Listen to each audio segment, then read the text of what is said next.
Deal വിവാദം കേരളത്തിന്റെ യഥാർത്ഥ പ്രശ്നങ്ങളിൽ നിന്നും ശ്രദ്ധ തിരിക്കാനുള്ള CPM-ന്റെയും കോൺഗ്രസിന്റെയും തന്ത്രത്തിന്റെ ഭാഗമാണെന്ന് സി സദാനന്ദൻ മാസ്റ്റർ MP. മത ഭീകരവാദികളുടെ പിടിയിലാണ് UDF. കേരളത്തിന്റെ രാഷ്ട്രീയ ചിത്രം ഈ തെരഞ്ഞെടുപ്പോടെ മാറുമെന്നും സദാനന്ദൻ മാസ്റ്റർ ഡൽഹിയിൽ അമൃത ന്യൂസിനോട് പറഞ്ഞു. കേരളത്തിൽ നിയമസഭാ തെരഞ്ഞെടുപ്പ് പ്രചാരണം ചൂടുപിടിക്കുമ്പോൾ നമ്മോടൊപ്പം ഇപ്പോഴുള്ളത് രാജ്യസഭാംഗം സി സദാനന്ദൻ മാസ്റ്ററാണ്. മാസ്റ്റർ നമസ്കാരം. കേരളത്തിൽ ഇലക്ഷൻ പ്രചാരണം കൊണ്ടുപിടിക്കുകയാണ്. ഇത്തവണ കേരള രാഷ്ട്രീയത്തിൽ BJP എന്താണ് പ്രതീക്ഷിക്കുന്നത്? കാരണം കേരളത്തിലൊരു രാഷ്ട്രീയ സാഹചര്യം നമുക്കറിയാം. 2016 BJPക്ക് ഒരു സീറ്റ് കിട്ടിയെങ്കിലും അത് നഷ്ടപ്പെട്ടു. അതുകൊണ്ട് തന്നെ ഇത്തവണ എന്താണ് കേരള രാഷ്ട്രീയത്തിൽ BJP പ്രതീക്ഷിക്കുന്നത്?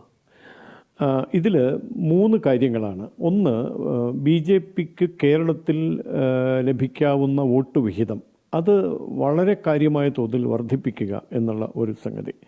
2, അതിൻ്റെ ഫലമായി തന്നെ നിർണായക ശക്തിയാകാൻ തക്കവണ്ണം അസംബ്ലിയിൽ പ്രാതിനിധ്യം നേടുക എന്നുള്ളത്. ഒരുപാട് സ്ഥലങ്ങളിൽ അതിനുള്ള സാഹചര്യമുണ്ട്. BJP MLA-മാർ നിയമസഭയിൽ നിർണായക ശക്തിയായിട്ടുണ്ടാകും എന്നുള്ളത് രണ്ടാമത്തെ കാര്യം. മൂന്നാമത്തേത്, ഞങ്ങൾ ഈ ഒരു തെരഞ്ഞെടുപ്പിനെ ഈ ഒരു തെരഞ്ഞെടുപ്പ് മാത്രമായി കാണുന്നില്ല. വരും കാലങ്ങളിൽ കേരളത്തിൽ നടക്കാൻ പോകുന്ന ഏത് തെരഞ്ഞെടുപ്പാകട്ടെ, ഈ തെരഞ്ഞെടുപ്പിലൊക്കെ ഏറ്റവും വലിയ ശക്തിയായി കേരളത്തിൽ, ഏറ്റവും വലിയ കക്ഷിയായി കേരളത്തിൽ പരിവർത്തനം ചെയ്യപ്പെട്ടു വരുന്ന തരത്തിൽ ഭാരതീയ ജനതാ പാർട്ടിയുടെ ഉദയം എന്ന് പറയുമ്പോൾ നേരത്തെ ഇല്ലാതിരുന്നത് എന്നർത്ഥമില്ല. ഇപ്പോഴുള്ളതിൻ്റെ 10 മടങ്ങ് ശക്തി ആർജിച്ചുകൊണ്ട് വരും കാലങ്ങളിൽ കേരളത്തിൻ്റെ നിർണായക ശക്തിയാകാൻ പോകുന്ന പ്രവർത്തനം. ഈ 3 കാര്യങ്ങളിലാണ് പാർട്ടി ക്യാമ്പയിൻ ഊന്നൽ കൊടുത്തിരിക്കുന്നത്. ഡീൽ വിവാദമാണ് ഇപ്പോൾ ഏറ്റവും കൂടുതൽ ചർച്ച ചെയ്യുന്നത്. പ്രതിപക്ഷ നേതാവ് ആരോപിച്ചത് BJPയും CPM-ഉം തമ്മിൽ ഡീൽ ഉണ്ടാക്കിയിട്ടുണ്ട് എന്നുള്ളതാണ്. മുഖ്യമന്ത്രി ആരോപിച്ചത് കോൺഗ്രസും BJPയും തമ്മിൽ ഡീൽ ഉണ്ടാക്കിയിട്ടുണ്ടെന്നാണ്. ഇതിവരുടെ സ്ഥിരം പരിപാടിയാണ്. ഇതെന്താണെന്നറിയോ? ഇതിൻ്റെ ലക്ഷ്യം, അവർ ലക്ഷ്യം വയ്ക്കുന്ന ഒരു പ്രത്യേക വിഭാഗമുണ്ട്. കേരളത്തിൽ BJP വിരോധം ആളിക്കത്തിച്ചാൽ ആർക്കാണോ കൂടുതൽ സന്തോഷമുണ്ടാകുന്നത്, അല്ലെങ്കിൽ ആരാണോ അതിൽ കൂടുതൽ അഭിരമിക്കുന്നത്, അങ്ങനെയുള്ള കൂട്ടരെ തങ്ങളിലേക്ക് ആകർഷിക്കാൻ വേണ്ടിയുള്ള ഒരു കുൽസിതമായ പരിശ്രമമാണ്. അടിസ്ഥാനരഹിതമാണ്, അസംബന്ധമാണ് അവർ പ്രചരിപ്പിക്കുന്നത്.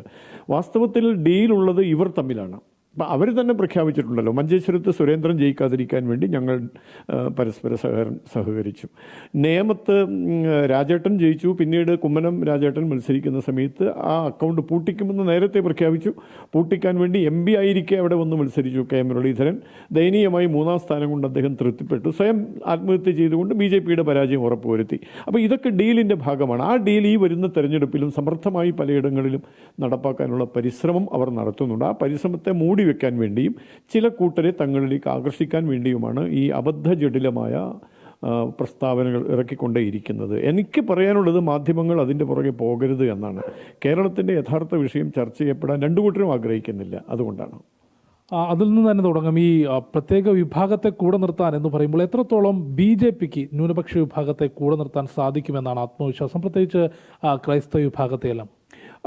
BJPയെ സംബന്ധിച്ചിടത്തോളം രാഷ്ട്രമാദ്യം എന്നുള്ളതാണ് മുദ്രാവാക്യം.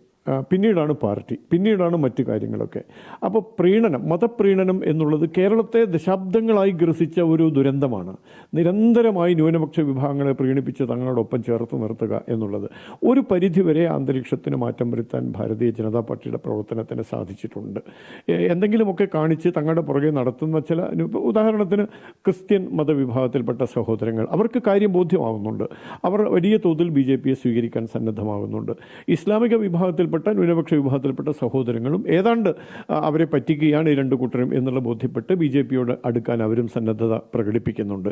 എന്നാൽ അതേ സമയത്ത് തന്നെ ന്യൂനപക്ഷ വിഭാഗങ്ങളെ പ്രത്യേകിച്ച് ഇസ്ലാമിക മതവിഭാഗത്തിൽപ്പെട്ട ന്യൂനപക്ഷ വിഭാഗത്തിൽപ്പെട്ട ആളുകളെ ഒരു പ്രത്യേക ചാനലിലൂടെ സഞ്ചരിപ്പിക്കാൻ വേണ്ടി കേരളത്തിൽ പ്രവർത്തിക്കുന്ന ശക്തമായ വേരുകളുള്ള, ഒരുപക്ഷെ പുറമേക്ക് അവർക്ക് വലിയ ബഹുജന പിന്തുണ നമുക്ക് കാണാൻ കഴിയില്ലെങ്കിലും അടിയിൽ വേരുറപ്പിച്ചിട്ടുള്ള അനേകം മതമൗലിക സംഘടനകളുണ്ട്.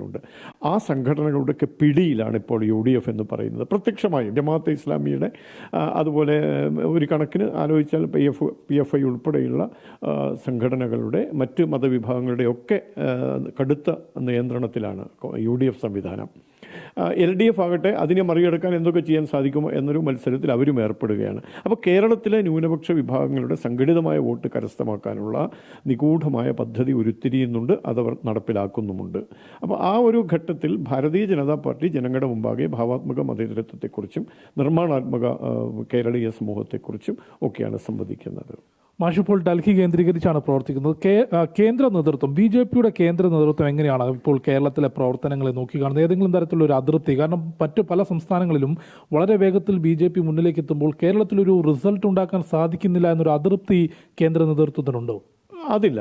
കേരളത്തിലെ സാഹചര്യത്തെക്കുറിച്ച് പൂർണ്ണമായി ബോധ്യമുള്ളവരാണ് കേന്ദ്ര നേതാക്കന്മാരെല്ലാവരും. ഞാനിപ്പോൾ ഇന്ന് നിതിൻ ഗഡ്കരിജിയുമായിട്ട് സംസാരിക്കാനുള്ളൊരു സാഹചര്യം ഉണ്ടായിരുന്നു.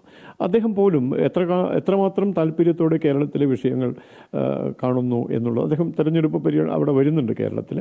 അപ്പോൾ അദ്ദേഹം കേരളത്തിലെ ഏറ്റവും നല്ല പ്രവർത്തനത്തെക്കുറിച്ച് അങ്ങേയറ്റം മതിപ്പോടെയാണ് സംസാരിച്ചത്. പക്ഷേ കേരളത്തിൽ ഈ പറഞ്ഞതുപോലെ ഒരു പ്രത്യേകമായ രാഷ്ട്രീയ സമവാക്യത്തിൻ്റെ ഫലമായി BJPക്ക് വിചാരിച്ചത്ര മുന്നോട്ട് പോകാൻ ഇതുവരെ സാധിച്ചിരുന്നില്ല എന്നുള്ള യാഥാർത്ഥ്യമാണ്. അത് ഈ പറഞ്ഞ പല സാഹചര്യങ്ങൾ കൊണ്ടാണ്.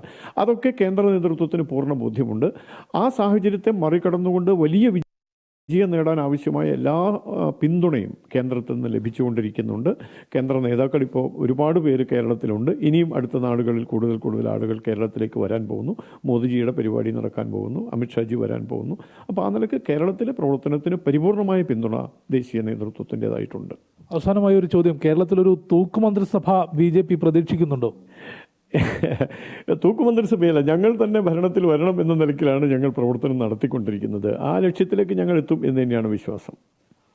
ഡീൽ വിവാദം അനാവശ്യമാണെന്നും BJP ഇനിയുള്ള തെരഞ്ഞെടുപ്പുകളിലേക്കുള്ളൊരു ചവിട്ടുപടിയായിട്ടാണ് നിലവിലെ നിയമസഭാ തെരഞ്ഞെടുപ്പിനെ കാണുന്നത് എന്നുള്ളതുമാണ് C സദാനന്ദൻ മാസ്റ്റർ അമൃത ന്യൂസിനോട് വ്യക്തമാക്കിയത്. വിനോദ് കരുവാറ്റയ്ക്കൊപ്പം ജിഷ്ണു കൃഷ്ണൻ, അമൃത ന്യൂസ്, ന്യൂഡൽഹി.